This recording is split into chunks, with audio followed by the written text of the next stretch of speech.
Pinangalan niyo po sa akin si Executive Secretary Ralph Recto ang humaharang sa pagbaba ng value-added tax. Ang gusto kong igit dito, yung separation of powers. Kasi ang Kongreso ay hindi naman dapat sunod-sunuran lamang sa ehekutibo. Kung gusto nating ipasa ang pagbaba ng VAT, hindi natin kailangan sundan ang rekomendasyon ng position paper ng Department of Finance na pinirmahan ni then Secretary Ralph Recto. Tama po, Mr. Chair. Hindi natin kailangan sundan ang DOF.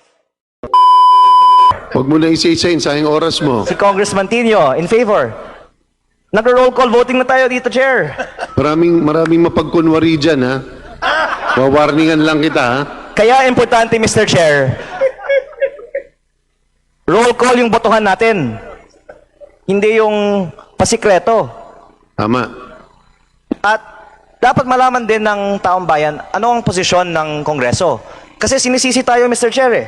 Pero sa pagkakaalam ko, hindi sa Kongreso ang humaharang sa pagbaba ng VAT. Hindi ba, Mr. Chair? Hindi ang Kongreso ang humaharang. Kaya huwag nyo kaming sisihin. Gusto naman Congressman pababain ang VAT. Si Chairman Kimbo, napakabuting tao ito. At hindi ito nagsisinungaling. Teka. Pag mga ganyan, usually yan yung bago katayin, eh. Para pinapalambot mo. Para mo ako nilalagyan ng butter, ha? Mr. Chair, kung maaari ko pong tanungin kayo, nag-usap tayo nung isang araw. Tinanong ko po si Mr. Chair, pwede na ba natin pagbotohan ang suspension ng VAT sa langis? Kahit hindi muna sa lahat ng bilihin, sa langis po muna. Ang sabi ninyo, Mr. Chair, may kumokontra sa kabinete. Sinabi ko ba yun? Mr. Chair, kung Lunes ngayon, ano? Kung hindi nyo po bawal ang tatanggihan, pagsisinungaling, ha? papangalanan ko na lang po. Sinabi nyo po sa akin, ayaw kasi ng aking kababayang Batanggenyo pababain ang value-added tax sa mga bilihin o sa petroleum products. Pinangalan nyo po sa akin si Executive Secretary Ralph Recto ang humaharang sa pagbaba ng value-added tax. Hindi ko maalala yan. Ang dami natin pinag-usapan. Napag-usapan ba natin yan? Opo, Mr. Chair. No, but levity aside, I think the question should be addressed to our economic managers because I think it's a very pressing matter, a pressing issue. Mr. Chair, I think yung Department of Finance kasi nagpahayag na ng kanilang posisyon.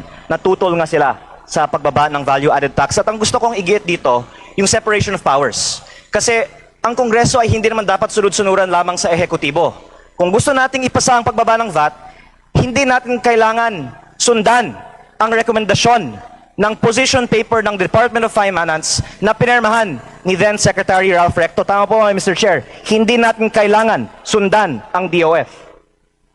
Well, paalala ko lang uli, Kong Lean, nakapangalan ng aking paboritong anak. Ha?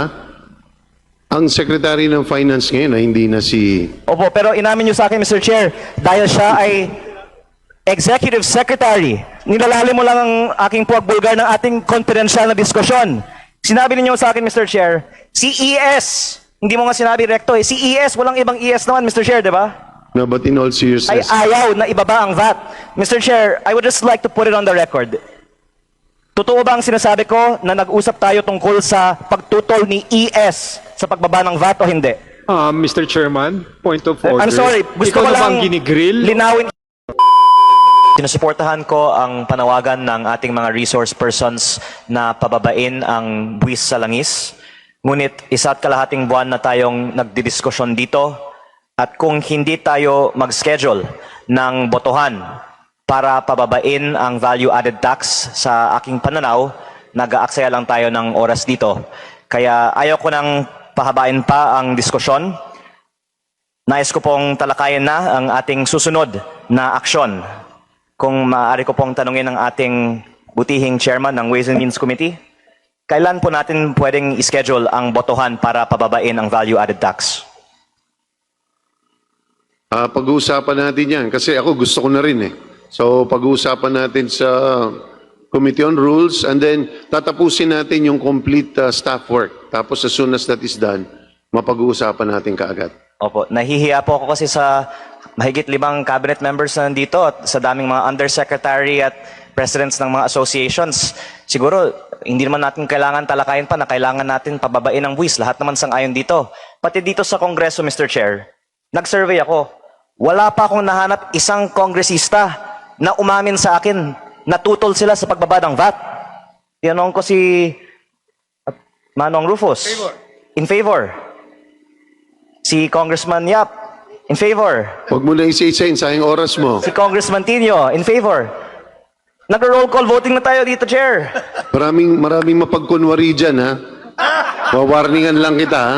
Kaya importante, Mr. Chair, roll call yung botohan natin. Hindi yung pasikreto. Tama. At dapat malaman din ng taong bayan ano ang posisyon ng Kongreso. Kasi sinisisi tayo, Mr. Chair, eh. Pero sa pagkakaalam ko, hindi sa Kongreso ang humaharang sa pagbaba ng VAT. Hindi ba, Mr. Chair? Hindi ang Kongreso ang humaharang. Kaya huwag niyo kaming sisihin. Gusto naman Congressman pababain ang VAT. Si Chairman Kimbo, napakabuting tao ito. At hindi ito nagsisinungaling. Teka. Pag mga ganyan, usually yan yung bago katayin, eh. Para pinapalambot mo. Para mo ako nilalagyan ng butter, ha? Mr. Chair, kung maaari ko pong tanungin kayo, nag-usap tayo nung isang araw. Tinanong ko po si Mr. Chair, pwede na ba natin pagbotohan ang suspension ng VAT sa langis? Kahit hindi muna sa lahat ng bilihin, sa langis po muna. Ang sabi ninyo, Mr. Chair, may kumukontra sa kabinete. Sinabi ko ba yun? Mr. Chair, kung Lunes ngayon, ano? Kung hindi niyo po bawal na tatanggihan, pagsisinungaling, ha? papangalanan ko na lang po. Sinabi niyo po sa akin, ayaw kasi ng aking kababayang Batanggenyo pababain ang value-added tax sa mga bilihin o sa petroleum products. Pinangalan niyo po sa akin, si Executive Secretary Ralph Recto ang humaharang sa pagbaba ng value-added tax. Hindi ko maalala yan. Ang dami natin pinag-usapan. Napag-usapan ba natin yan? Opo, Mr. Chair. No, but levity aside, I think the question should be addressed to our economic managers Pero, because I think it's a very pressing matter, a pressing issue. Mr. Chair, I think yung Department of Finance kasi nagpahayag na ng kanilang posisyon. Natutol nga sila sa pagbaba ng value-added tax. At ang gusto kong igit dito, yung separation of powers. Kasi ang Kongreso ay hindi naman dapat sunod-sunuran lamang sa ehekutibo. Kung gusto nating ipasa ang pagbaba ng VAT, hindi natin kailangan sundan ang rekomendasyon ng position paper ng Department of Finance na pinirmahan ni then Secretary Ralph Recto. Tama po, Mr. Chair. Hindi natin kailangan sundan ang DOF. Well, paalala ko lang uli, Kong Lean, nakapangalan ng aking paboritong anak. Ha? Ang Secretary ng Finance ngayon ay hindi na si... Opo, pero inamin niyo sa akin, Mr. Chair, dahil siya ay Executive Secretary, nilalalim mo lang ang aking puwagbulgar ng ating confidential na diskusyon. Sinabi niyo sa akin, Mr. Chair, si ES, hindi mo nga sinabi recto eh, si ES, walang ibang ES naman, Mr. Chair, di ba? No, but in all Ay seriousness... ayaw na ibaba ang VAT. Mr. Chair, I would just like to put it on the record. Totoo ba ang sinasabi ko na nag-usap tayo tungkol sa pagtutol ni ES sa pagbaba ng VAT o hindi? Mr. Chairman, point of order. I'm sorry, gusto Ikaw ko na lang bang ginigrill? linawin, Ikaw hindi na po ako tinatanong? nagsisinungaling dito. Totoo ba o hindi na si ES ay nagpahayag ng kanyang pagtutol sa pagbaba ng VAT?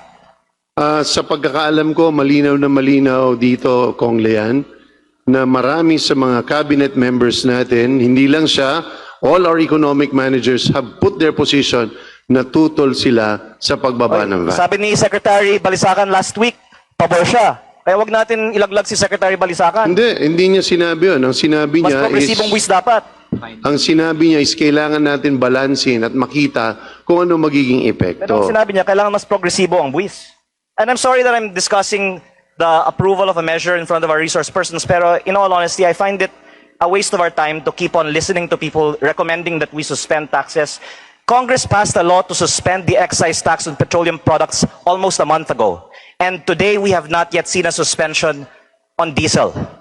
Siguro ang susunod na panukalang batas, Mr. Chair, hindi na authorizing the President to exercise a suspension of the tax. Siguro, Mr. Chair, dapat ang Kongreso na ang magdesisyon sa pagbaba ng VAT. At bago ako magtapos, gusto ko lang pong linawin for the record, Mr. Chair. Isatabi na natin yung posisyon ng ibang mga miyembro ng kabinete. Totoo ba o hindi na minsan nagpahayag si Secretary Ralph Recto ng kanyang pagtutol sa pagbaba ng VAT? Totoo pa ba o hindi? Alam ko on paper malinaw sa DOF ang kanilang hesitation or at least pagtutol sa reduction ng VAT. At ang aking panawagan na lang po ay simple. Ang Kongreso ay hiwalay sa ehekutibo. Tayo ay narito bilang mga halal na opisyal, hindi po bilang mga appointees. Kung gusto ng mga miyembro ng Kongreso pababain ang VAT, nananawagan ako sa Kongreso, botohan na natin ang pagbaba ng VAT kahit na ayaw ito ng Executive Secretary o kahit sinong miyembro ng kabinete. Maraming salamat po, Mr. Chair.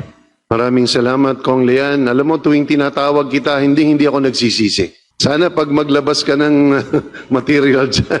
Sige. Anyway, but Nagmamadali thank pa you, ako, Mr. Chair, Lian. kasi kailangan kong puntahan ang aking mga kababayang Batanggenyo na nagrally sa labas ng batasan kanina para pababain ang VAT. Kaya alis na po ako. Nakita ko nga, libo-libo ang nagpunta kaninang umaga. Opo.